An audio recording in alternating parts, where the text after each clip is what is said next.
hopefully, I'm just sorting out the bits I need for this card because that's important. So I've got several of them because I'm going to make 3 more and then I've done all my cards. Put those over there for now. And welcome, folks. Oh, my hair's a bit funny, but it's fine. Yeah, I'm a bit chaotic this week. I suppose chaotic, not a great word, but yeah, it's all getting very busy because those of you that have been here regularly will know I am off on some holidays, and I'll be off on Saturday on the holidays. So I've had to be ready before I go, hence having to write some posts and doing videos and getting stuff up so that while I'm away, there will still be something for you to look at. So do check out my YouTube channel and my website, my blog posts on my website at craftycarolscards.co.uk or Crafty Carol's Cards on YouTube, and you will be able to see what I'm doing while I'm away. So I've got quite a few more Christmas projects. I'll perhaps give you a sneak peek at the end of today. We will see. We will see. But today, oh, got a mark on that one. I'll have to use the back side of that piece, just do the edges with my bone folder. You know that if you use the back side of a piece and it is it's got that raised edge from where you've cut it, then if you just squish it with your bone folder, it'll be fine. So that is important. Just check that is long enough. Yes, it is. Okay, what I haven't got is I haven't got my I'll probably use some memento, but I'll probably use cherry cobbler as well. So I'll just get that, reach across my desk and get that. What else do I need? Is that it? I think that might be it. Oh, who knows? Tape, I've got tape. That's okay. Dimensionals, have I got some dimensionals? Oh, I've got the tiniest end of some.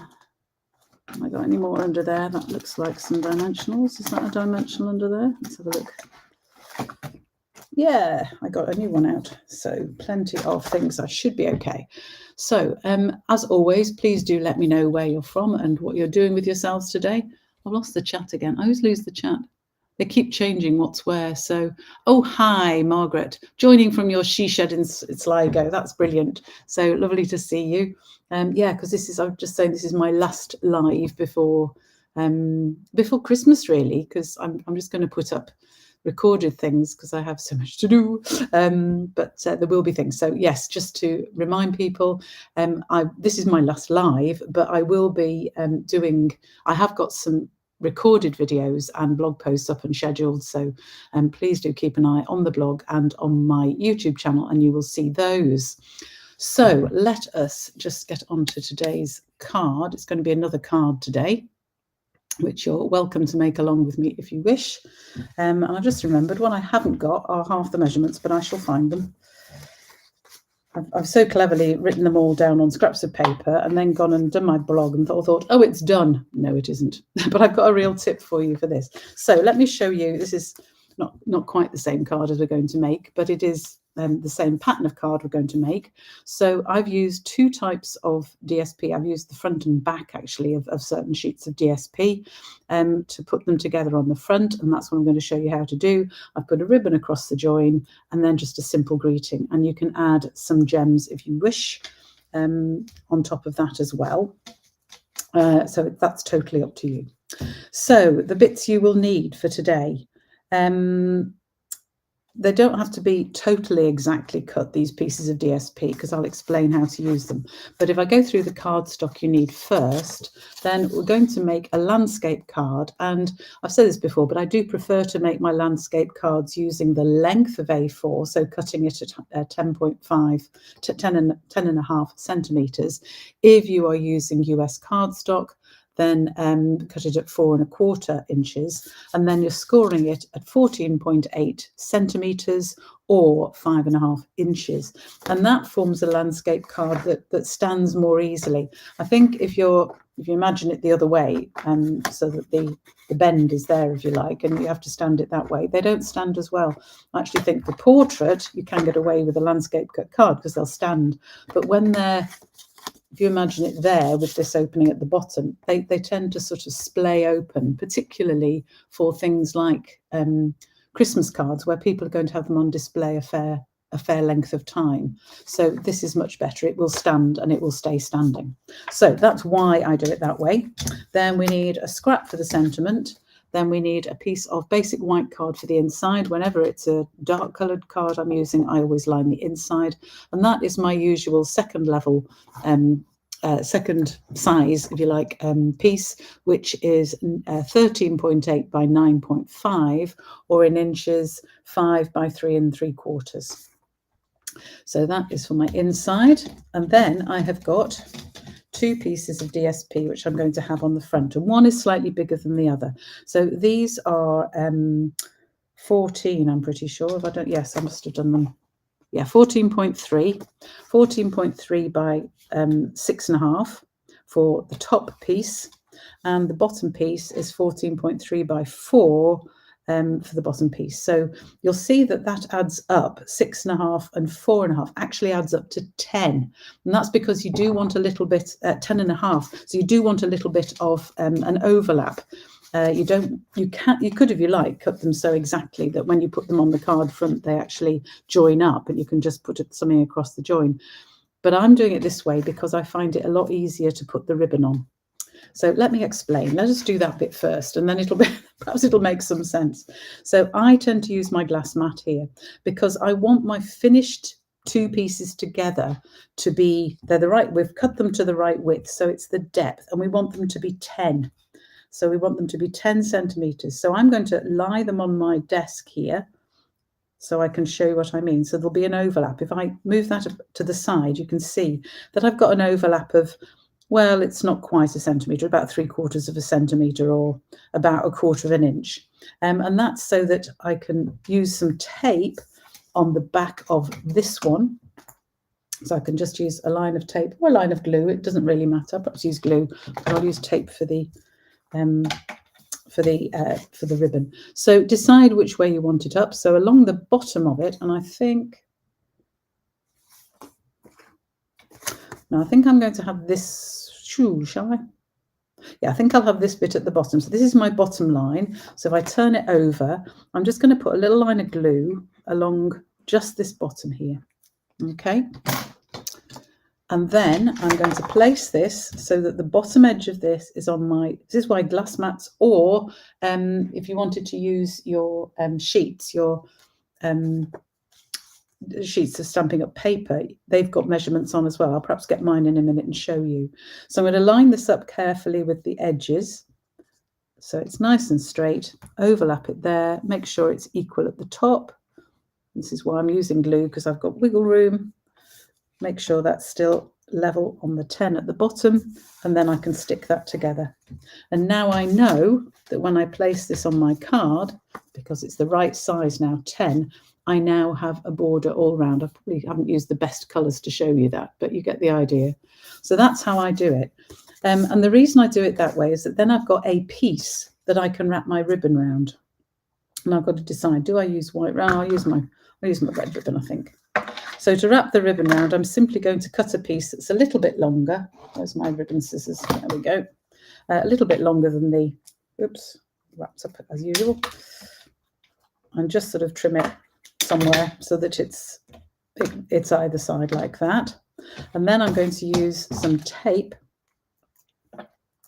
And I'm going to cut a couple of lengths of tape. So I'll have one at this end overlapping. So I'm going to put it right over that join. Okay, so I'm going to have it right over the join like that,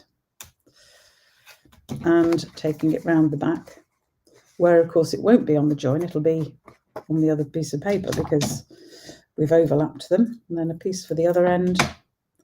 Don't have to have it going all the way across here, it's totally up to you really. I'll have a piece this end and wrap that round too. It's a bit long off the back, but it doesn't really matter.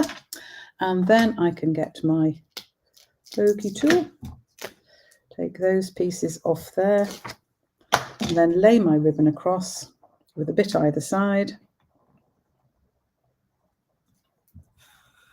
And then I can actually feel I don't know if you can, if I can pull this off again, you can see that this is on top of the join, so that my ribbon then goes on top of the join, and I can actually feel it and see it slightly through the ribbon, so I know it's straight. And then I can simply take the tape off the back and fold over my ribbon. And then we can stick that on the card front. How simple is that? So just put some more glue on here. Oh, lost my glue top. There we go.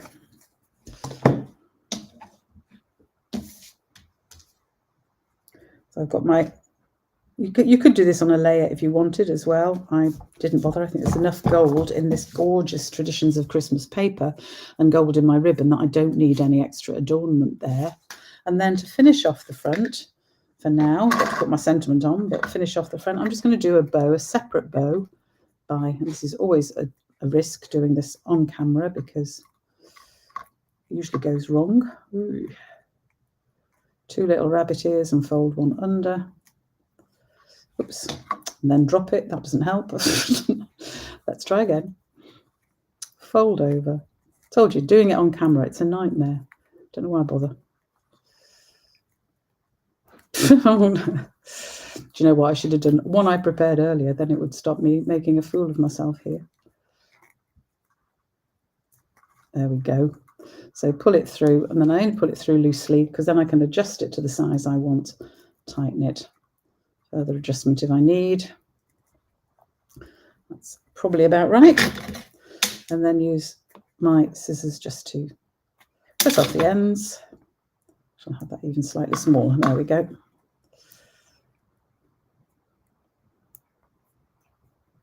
That's perfect. And I'm just going to stick that on. I haven't got my glue dots, so do you know what? I'm just going to use a little bit of tape. You can use a little tiny bit of tape, just literally about 1/4 of an inch. That I'm going to stick across my bow there. I can take the top off. There is a slight advantage in using tape rather than glue dots, actually, and that is that because it goes either side of the knot, you can actually use it to hold down your ends, and that just keeps the bow in place and doesn't risk it getting pulled or doing something it shouldn't. Right, so now we're just going to stamp our greeting. So I'm sticking with my red, oh, just realised I haven't got my inside greeting, I'll have to go and get that. So I'm sticking with my cherry cobbler. This is too wide, so I'll just have it at one side, and then I'm going to trim that. Just get my disgusting chamois to clean that. So that is for my front. I'm just going to go and grab a set here. Let's grab the nearest one to hand. This is a retired one, but I've used these a lot. So I think we will have Wishing You a Season of Hope and Light. Yes, we'll have that.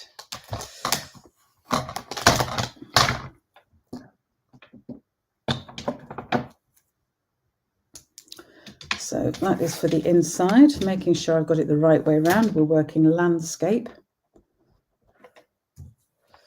And then just to finish it off, I could use a green ink if I wanted. I'm actually going to do leaves in red. Ooh, bit out there, bit avant-garde. So this is just any old thing you want to use. It's holly leaf if you've got them, or I've actually used these leaves badly by the look of that, but never mind, that'll do. So that's all I've done for the inside. So I'll just stick that in. Did I ever use a fork for doing bows? I have used a fork, but I found I need a third hand to hold the fork. I have actually got a bow maker, which is basically like a plastic piece with prongs out of it, and you can use those, and that works quite well. Yes, forks are useful for doing bows, as long as you've got a third hand to hold it. I suppose you could stick I wonder if you could stick the end of it in a clamp or something. But yeah, I find I need 3 hands. That's why I find it difficult. Yeah, just me. Okay, and then to finish off, all I am going to do is trim this greeting. So we'll trim it down probably to about there. That's still a bit big. I'm going to take another little bit off there. I think our trimmers are so useful because they've got the the lines here so that you can actually get these straight. The actual stamping isn't straight, but never mind. We will manage with this. So then get my snips, and I'm going to cut a little bit off the ends because I don't need it to be quite that long. I'm just going to banner the ends without measuring. I'm just going to do it by eye, because sometimes I go mad that way, which is, there's a good reason why I shouldn't do it by eye. Looking at that, that's better.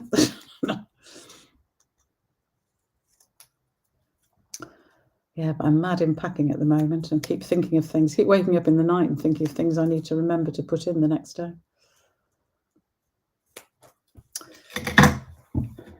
It's daft, really, because we're not as if we're going to the North Pole or somewhere where we won't be able to buy things if we need them. So, yeah, anyway. So I'm going to stick a couple of dimensionals on there, just the end of this sheet.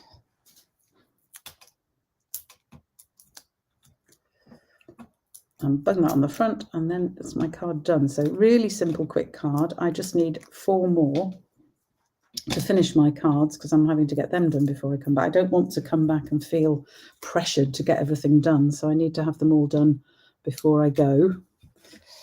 So there we have it, and I haven't got any envelopes either. Let me do that.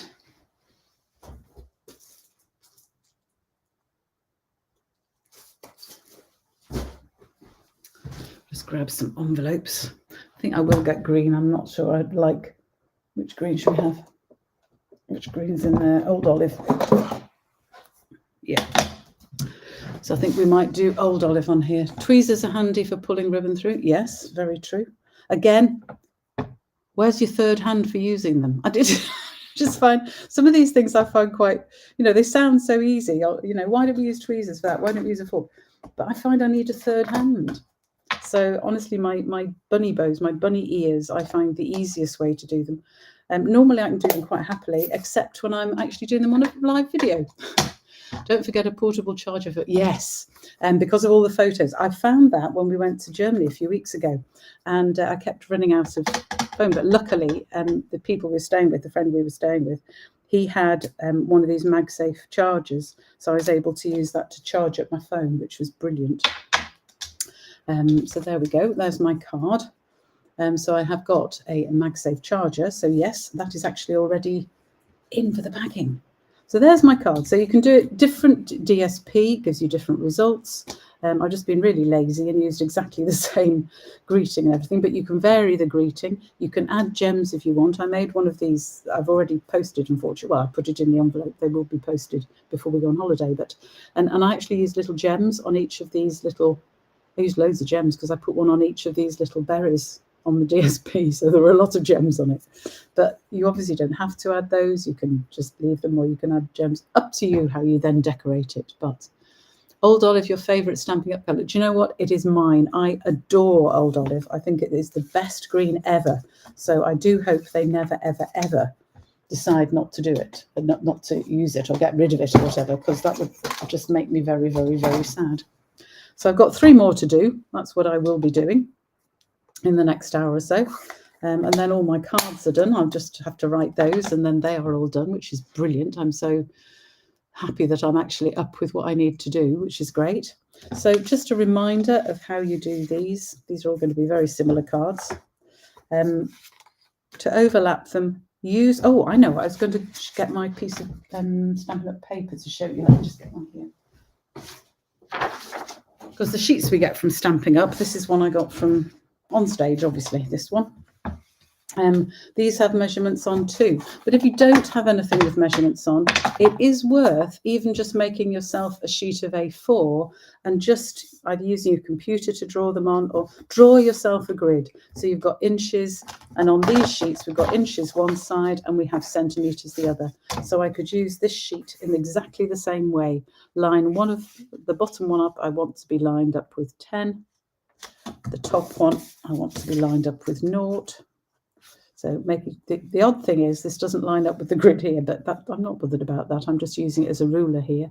So I would overlap them like that, as long as they're straight. Yeah. So I'll just do this one and show you again. So it's just a line of glue down the bottom edge. I the one you want overlapping. And I always suggest the top one is the best one to overlap. So this is the 7 centimetre cut piece. I have got inch measurements on my blog. So if you want to work in inches, if I have anybody watching from America or wherever, then feel free to just check those measurements out on the blog. So again, just making sure that is straight. Whoops, slipped there. There we go. Nice and straight, press it down and you have your piece ready for going on your card. So I can make the rest of my cards there. So always worth having some paper. As I say, I always try and bring them on home from the on stage that I tend to go to. I'm hoping to go to on stage. It's Cologne next March. So are you hoping to go to that, Margaret? Given that you had to miss last year, sadly, because of your leg. So I'm hoping you're going this year and then I can meet you there. That would be lovely. Arterai, it was you that said that old olive is your favourite colour. Yes, lovely to see you. I haven't seen you for a while, so thank you for joining in. Do you want a sneak peek of the projects you're going to get on video over the next few weeks? Because they're all done because I've obviously had to do them. Hang on, I'll just get them.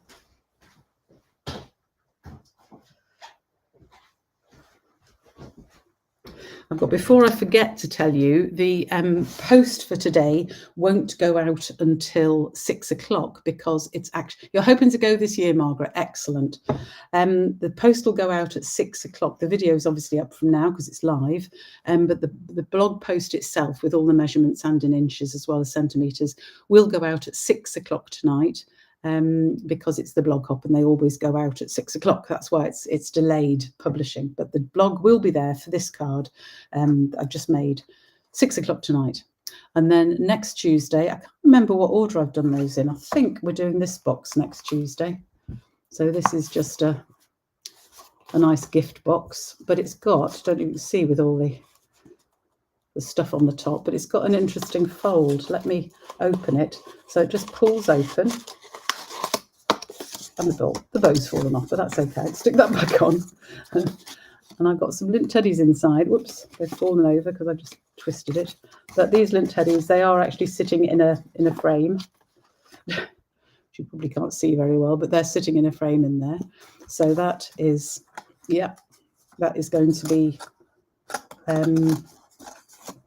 yeah, next Tuesday is this box and how to make this with this rather nice little lid, which is so easy to make. Looks fun because it looks really sort of good, but it is easy to make. Let me just press that bow down to make sure it sticks this time. There we go. So that's that for next Tuesday. Then the Tuesday after will be these boxes. These are origami boxes. I'll perhaps show you with this one, the biggest one, because it's easy. And they're just made with different sizes of paper. So this is made with 30 by 30. And they're just literally folded in. If I undo it again, you'll see. Yeah. Put it back together so it stays. There we go. So that at the bottom. The lid is made in exactly the same way. Oops, shouldn't have got it out because now it won't sit straight. That's better. Lid is made in exactly the same way, as you can see. You can stick those down eventually if you want, and then I've just decorated the lid. So when I was making these, the person I saw making them used the same size paper, and that is made with the same size paper because obviously we haven't got anything bigger than 30 by 30. So what I did discover, and you'll see on this smaller one, this is made with 15 by 15 centimetre squares, that it is a little bit squished because it's quite thick. There's quite a number of folds, and this was specialty paper, which is particularly thick. So it's not quite sitting as I would want it to at the corner. So it does fit, but it is a tight fit. And that little box holds a couple of lint teddies. You can see it's squished slightly at one side with me putting the lid on. But so for this one, I got it right. And I made the lid 0.5 centimetre larger so that it doesn't fit quite, it fits snugly still, but it's not squished. So this one fits about 7 lint teddies. Guess what everyone's getting for Christmas this year? So this one, the base is made with 23, I think it's 23 centimetre square piece of paper. For the lid, I use 23.5 centimetres. All the measurements will be in the blog, but just making that. No glue, You're just folding it to make the boxes, and then you just add a tag on top. So they're quite fun to make and very simple. And depending on what gift you want to give, you can. I haven't got anything in the bottom one, as you saw. But you know, so many things fit in these boxes. This one is square, by the way. This is another folded box, really simple to make. I actually made this in my class in a larger size for a large lint teddy, because you can, the depth, you can obviously vary that it needs to be, otherwise the top pieces need to be square and the bottom tabs need to be square. The sides can be any size. So the final project, I think the week after that, I think, is the next blog hop, which is a scheduled post, which is another card. The theme is black and white, which I think is an interesting one just before Christmas, but I managed it. So you can see that card on the 2nd of December, and then on the 9th of December is my, and I make a box like this every Christmas. Last year it was the Ho Ho Ho box, free PDF on the website, and this year I've adapted it and resized it slightly to fit 5 lint teddies. I've made 11 of these so far, so I got a very big box of lint teddies, but that's what everybody's getting for Christmas. So there's a little sneak preview of the projects that are going to be coming up over the next few weeks on my YouTube channel. So I do hope you have a brilliant time, because I won't see you again before Christmas live. Thank you for joining me today. As I said, the blog for today's card, which I've now lost to show you, yeah, here, today's card, that will go live at 6 o'clock tonight. So you'll be able to see that and get any measurements you missed before, and just see my technique for fitting those together and putting the ribbon round. And all the other blog posts are scheduled for following Tuesday. So that's when the new stuff will be coming out. And I hope you'll enjoy those. And I will see you in the new year. I'll have a break over Christmas itself, obviously. So I'm doing for December, having a break. And I will be back in the new year. So I would love it. Thanks, Sasha Ray, you love the box. Good. It is. And it's such fun to make, because it's just folding, which is brilliant. You start with big piece and you get down to small boxes, but it's great fun to make. Thank you, Margaret. Yeah, safe travels and happy Christmas to everybody. If you would, please email me at carol@craftycarolscards.co.uk and let me know what you'd really like to see me do. I could carry on with these lives. I could do them at a different time. I could do more recorded videos. Let me know what you want to do. I'm planning. What I'm thinking is I will try and do a PDF for nearly every project I do, and most of those will be free. So I'm just fed up with trying to sell things. So let me know if that would be useful. And yeah, do just email me and let me know what you'd like to see, because I'd really love your input into what we do for 2026. But I'm looking forward to 2026, and I hope to meet a few more of you then. So thanks for joining me today, and I will now say goodbye and happy Christmas.